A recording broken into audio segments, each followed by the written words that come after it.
Bonjour, je voudrais ce matin partager avec vous l'extrait d'un entretien qu'Amadou Ampad Demba avait accordé aux médias français INA. Là, il parle de l'oralité et de toute la science qu'il y a à l'intérieur de l'oralité. Là, il parle du vieillard comme de la source du savoir. Il y a également question du vieillard en tant que passeur de culture, mais il fait une précision très importante, à savoir que ce ne sont pas tous les vieillards qui sont des sages, parce qu'il peut y avoir des jeunes de 20 ans, dont des vieillards de 20 ans, en ce qu'ils ont le savoir, comme il peut y avoir des enfants de 77 ans. Tout est dans la capacité de l'être à maîtriser un domaine donné du savoir. Parce que dans l'oralité, dans la tradition orale, tout se passe par l'initiation. L'initiation, c'est le fait de suivre un maître, et ce maître a des connaissances qui peuvent être cosmogoniques, qui peuvent être mathématiques, qui peuvent être scientifiques tout simplement.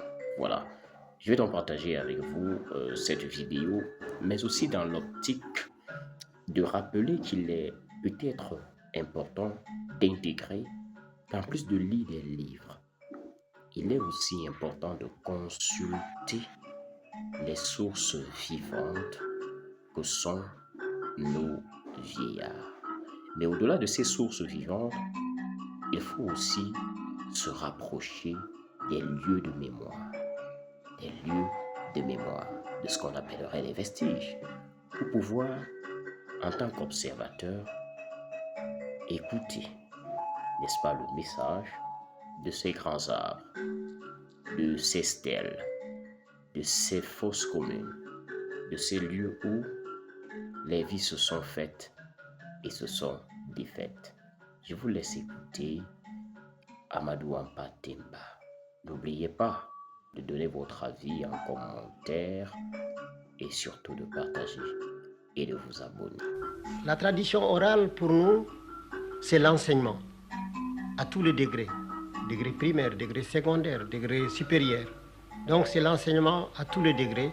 Ça englobe aussi bien la morale, la philosophie, les mathématiques, la géométrie, et tout ce qui s'appelle connaissances humaines, tant au point de vue culturel qu'au point de vue cultuel. Et alors donc la tradition orale, c'est l'enseignement. Et or cet enseignement est donné par des vieillards. Et c'est ce qui constitue l'initiation. Qu'est-ce que c'est que l'initiation? C'est le fait de suivre les leçons d'un maître.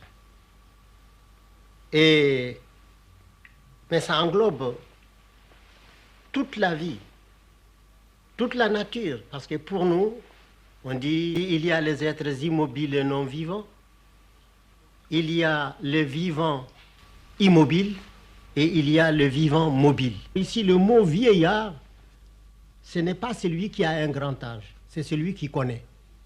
Alors donc, vous avez des vieillards de 20 ans et vous avez des enfants de 72 ans. Alors donc, c'est une question de savoir. Le mot ce n'est pas la question, mais c'est le savoir. Le vieillard est un homme qui connaît. Il ne faut pas seulement croire que ça veut dire absolument le vieillard en âge. Mais comme ce sont les vieillards en âge qui, généralement, ont le plus vécu, ont le mieux vu, et alors ils sont considérés comme les grands initiateurs.